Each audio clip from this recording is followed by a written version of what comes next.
pense que je vais y aller, puis les gens, ils s'ajouteront là, au fur et à mesure. Donc, on est chanceux aujourd'hui d'avoir Vincent Duchemin de chez Dalan pour nous parler de la vaccination des abeilles là, pour la loque américaine. Je vous avais envoyé un document là, réalisé par le MAPAC, par le réseau, en fait, sur la loque, sur le vaccin pour la loque. Si jamais vous avez des questions par la suite, vous pouvez me les faire parvenir. Et puis, sinon, si vous avez des questions en lien avec comment vous approvisionner tout ça, il est tout écrit dans le document du réseau. Ou vous pouvez toujours m'envoyer des questions plus tard. Là, je les ferai parvenir à Julie du MAPAC de l'équipe apicole. Puis, sans plus tarder, je vais laisser Vincent se présenter là, puis nous parler de cette nouvelle technologie-là. Merci beaucoup, Sarah. Je voudrais juste commencer déjà par vous dire bonjour à tous et par remercier Sarah et le CRSAD de m'accueillir ici pour présenter. C'est avec beaucoup de plaisir que je viens vous présenter ça. Donc moi, pour résumer un petit peu, je vais vous parler de d'Alan, qui est la société qui a développé le premier vaccin contre la loque américaine pour les abeilles. Euh, Pour vous donner un peu une idée de quoi on va parler ce soir, d'abord je vais introduire un peu qui est Dalan. Ensuite, je vais vous parler un petit peu, pour qu'on parte des mêmes bases tous ensemble, je vais vous parler des facteurs de stress chez les abeilles. Ensuite, un petit peu résumer le système immunitaire de l'abeille, de nouveau pour soit tous à la même page. Finalement, vous parlez de la technologie d'amorçage immunitaire de la lance, qui est la théorie et l'application du vaccin, donc comment le vaccin fonctionne en fait. Finalement, je vais vous expliquer comment ça marche, donc concrètement, comment on vaccine les abeilles. Et finalement, je vais vous parler un petit peu de sécurité et d'efficacité du vaccin. Alors, commençons par le début. Qui suis-je? Comme ça l'a dit, je m'appelle Vincent Duchemin. Je suis basé en Espagne, à Madrid, mais d'origine, je suis suisse. J'ai commencé l'apiculture quand j'étais petit avec mon père, donc j'ai quand même pas mal d'expérience de terrain. Ensuite, j'ai fait un bachelor de biologie générale où j'ai eu la chance de venir au Québec, à Montréal, pour passer ma troisième année. Et ensuite, j'ai fait une maîtrise en écologie, conservation et économie. J'ai commencé par travailler au Centre de recherche apicole suisse. Et ensuite, j'ai eu la chance de être recruté par Dalan pour travailler comme spécialiste technique de terrain pour l'Europe. Donc, on a une petite team en Europe, on n'est que trois, pour discuter avec les apiculteurs et voir un peu comment, parce que l'apiculture se passe quand même très différemment en Europe. Donc, voir un petit peu comment on peut adapter le vaccin et ses applications à l'Europe. Et il y a une petite team qui est basée aux États-Unis. Donc certains d'entre vous ont peut-être déjà entendu parler de nous. On a été pas mal médiatisés ces dernières années. Étant le premier vaccin pour les abeilles, on a eu beaucoup de journaux qui ont parlé de nous. C'est peut-être comme ça que vous avez déjà le logo en bas vous dit peut-être quelque chose parce que vous l'avez déjà vu quelque part. Je vais commencer un petit peu à rentrer plus dans le vif du sujet par des sujets pas très agréables pour les apiculteurs qui nous écoutent. On parle des pertes. Donc on est sur des pertes annuelles typiques de 20 à 45%. Cette année, ça a été beaucoup plus en Amérique du Nord, particulièrement aux États-Unis. Il y a eu des très grosses pertes. Donc les pressions, je pense que beaucoup d'entre vous les connaissent déjà. Il y a les maladies, les parasites, la perte d'habitat, le dérèglement climatique et les pesticides. C'est très multifactoriel. Et nos abeilles, bah, évidemment, subissent beaucoup de pressions diverses à cause de ça. Moi, je vais vous parler plus particulièrement de la loque américaine, qui est une des pressions, qui met en danger des ruches à travers le monde. Donc, c'est vraiment une maladie qui touche énormément les abeilles domestiquées comme sauvages. Euh, et on n'a aucun endroit où elle n'est pas répertoriée. Donc, pour qu'on parle tous de la même chose, qu'est-ce que c'est la loque? C'est une bactérie qui s'appelle Penibacillus larvae. Euh, Elle a une particularité, c'est qu'elle sporule, donc elle peut rester dans l'environnement pendant très longtemps. On parle de décennies, donc c'est très difficile de s'en débarrasser. Elle est transmise principalement par l'aliments contaminés, donc quand les abeilles se nourrissent, elles le contactent et après elles se le transmettent. Et le problème, c'est que les spores dont je viens de vous parler, on les trouve dans 50% des ruches testées aux États-Unis et au Canada. Donc c'est quand même une maladie qui est très prévalente. Même si elle est dormante, j'y reviendrai après, dans la plupart des cas, elle est quand même très présente en Amérique du Nord. Donc, c'est exactement ce que je viens de dire. La maladie, elle est principalement subclinique, donc on va pas voir les symptômes. La maladie se déclare pas, mais la bactérie est vraiment là et les spores sont vraiment là. Euh, Typiquement, vous pouvez voir sur le graphique de gauche la prévalence de la loque américaine dans les ruches. On voit que les cas symptomatiques en gris sont beaucoup plus bas que ce qu'on observe en bleu, qui sont le nombre de ruches qui ont été observées avec la bactérie dedans sans déclarer la maladie. Le problème avec ça, c'est que tant que vos ruches sont saines et sont fortes, tout va bien, mais au moindre stress, la maladie peut se déclarer puisqu'elle est présente déjà. Donc pour lutter contre ça, on a essayé de traiter avec des antibiotiques. Le problème des antibiotiques, et j'y reviendrai un peu en détail plus tard, c'est qu'on a découvert que des souches de la loque américaine deviennent résistantes. Donc, on n'a plus de traitements qui sont efficaces. Et on a un second problème actuel qui est que les épidémies de loques sont en constante augmentation depuis quelques années. Donc, actuellement, si on ne parle pas du vaccin, quelles sont les solutions qui s'offrent aux apiculteurs?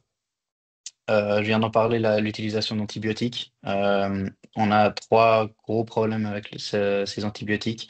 C'est les ruches qui sont traitées ont une hausse de mortalité significative. Donc, traitées avec des antibiotiques, il y a une proportion de vos ruches qui vont en pâtir.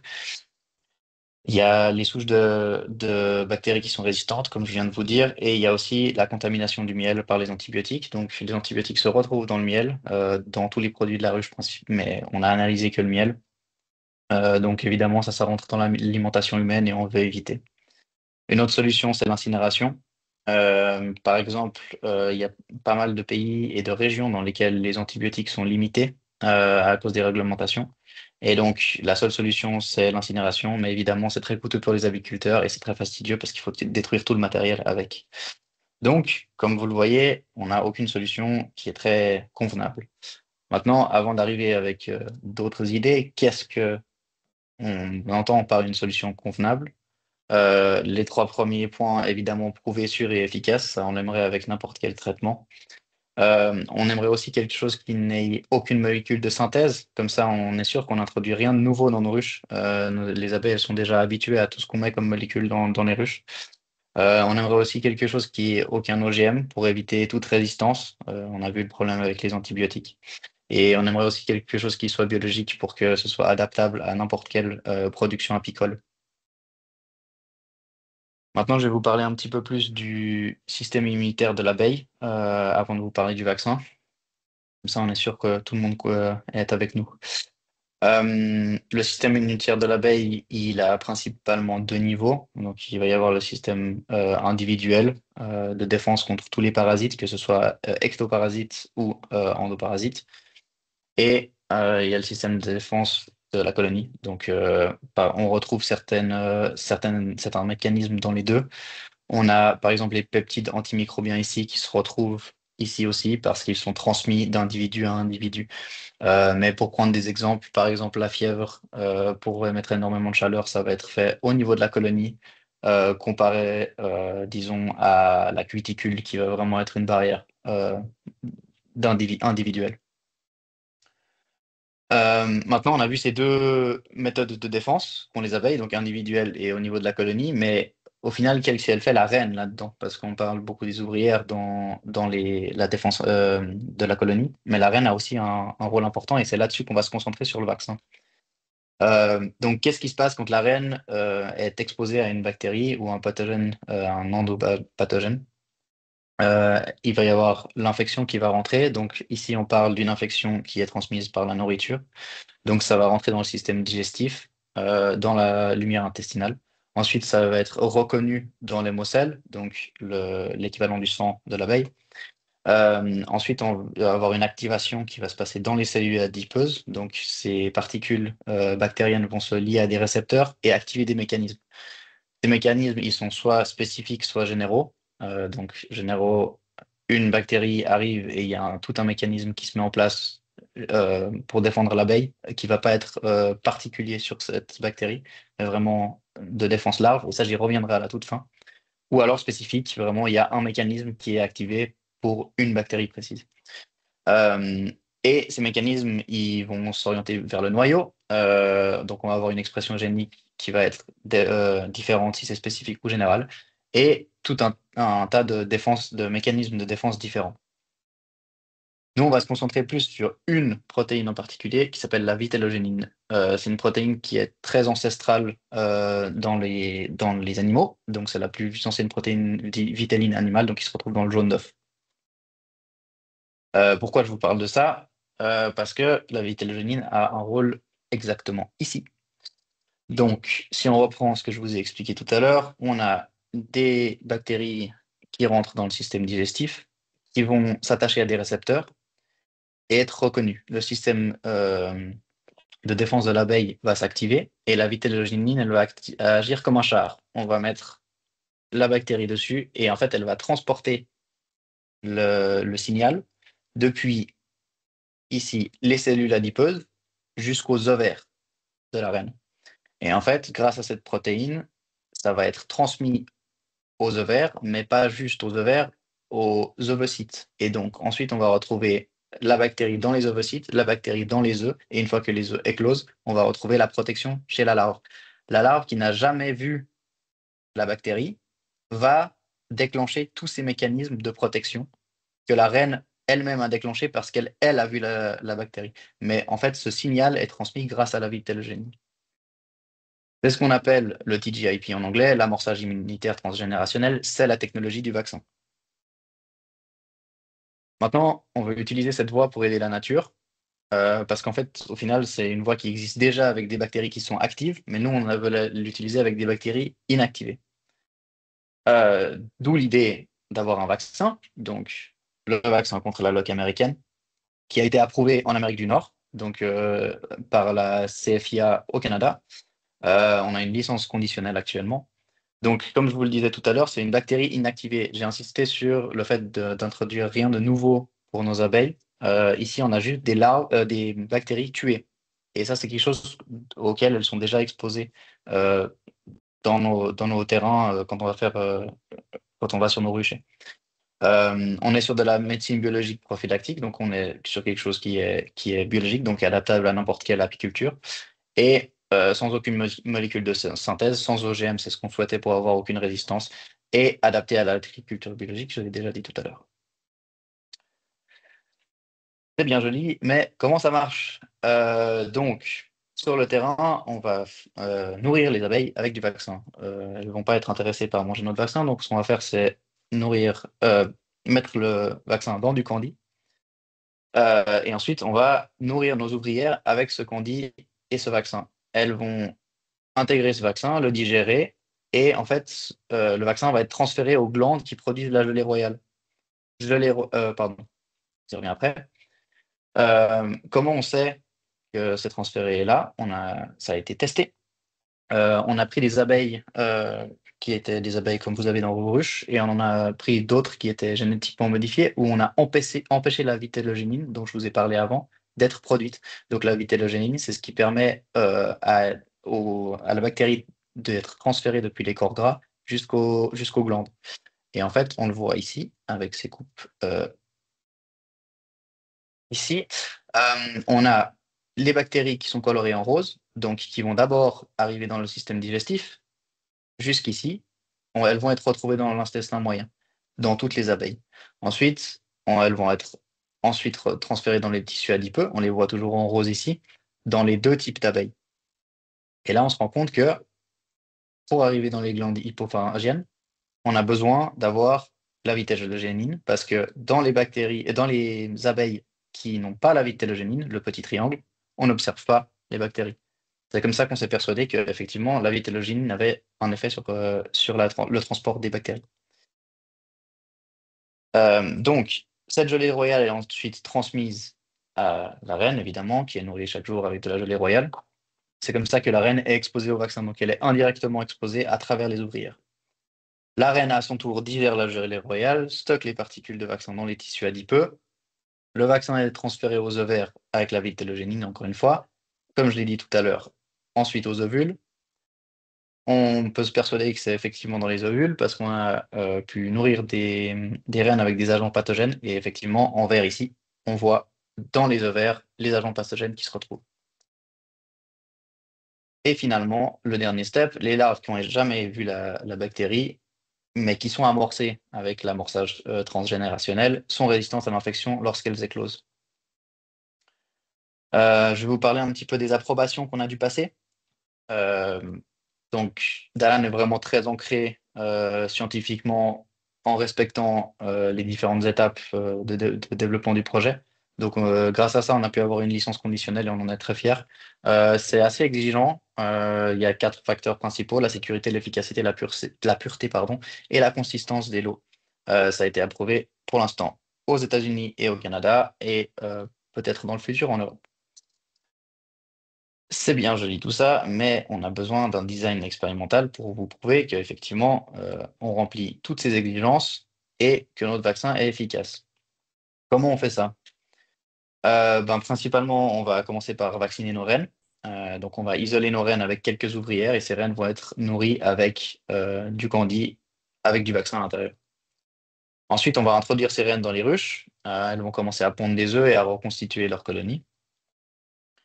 L'étape la plus demandante scientifiquement va être d'aller récupérer des cadres avec des larves âgées de maximum 24 heures. Pourquoi 24 heures? Parce que comme ça, on est sûr qu'on les prend très tôt dans leur développement et que pour les tester avec la bactérie, elles sont nourries depuis le début de leur développement et on ne rate pas les premières étapes.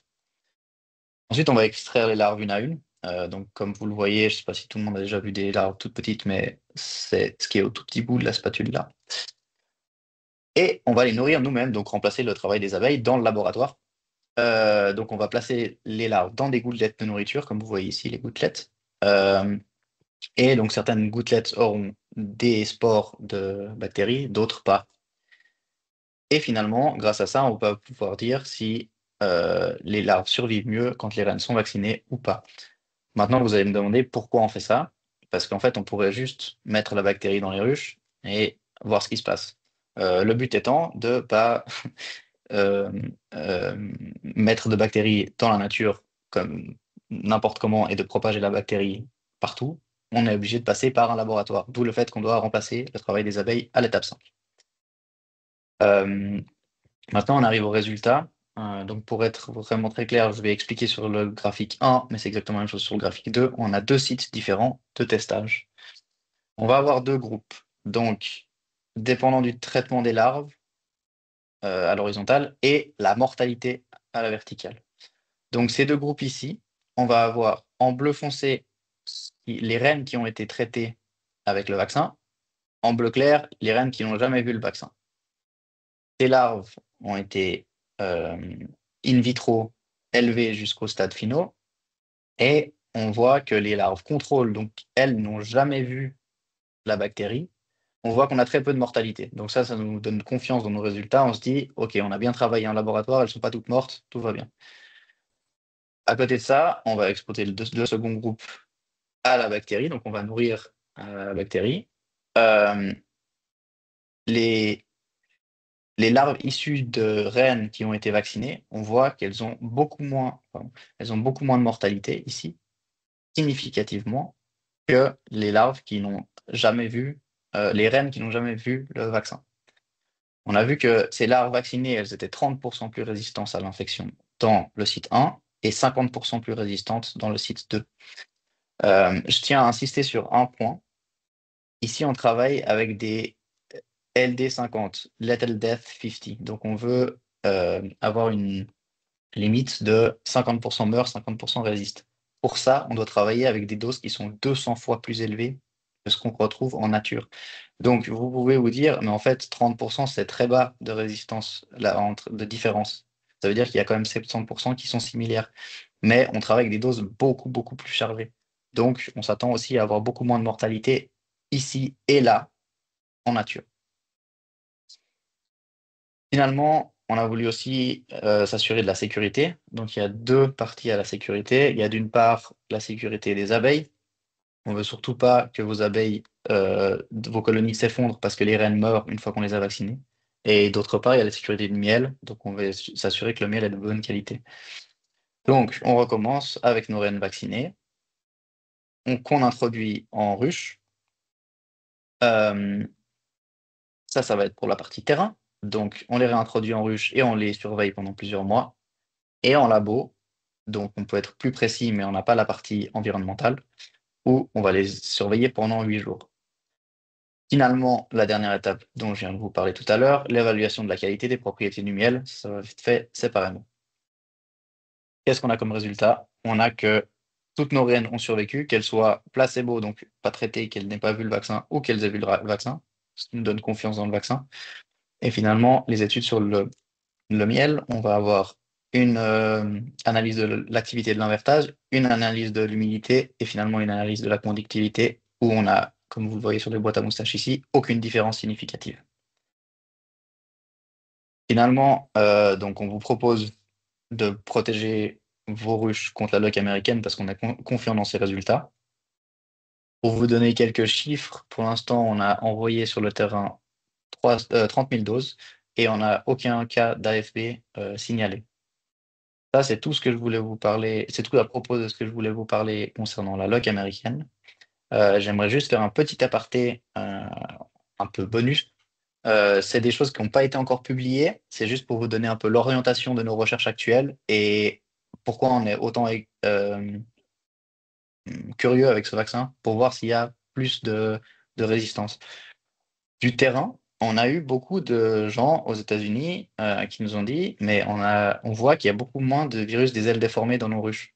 Donc, on s'est posé la question de pourquoi c'était le cas. On a fait des études de terrain et on a effectivement vu des réductions de virus des ailes déformées dans deux sites, en Géorgie et en Californie. Et on a eu les résultats du Manitoba il n'y a pas longtemps, qui me concernent un peu plus parce que c'est plus vos latitudes. J'ai pas encore eu le temps de les mettre en tableau comme ça, mais ça arrive bientôt. Donc, c'est ce qu'on est en train d'explorer maintenant. Pourquoi ça nous intéresse beaucoup? Comme vous l'avez vu, il y a eu beaucoup de pertes cette année.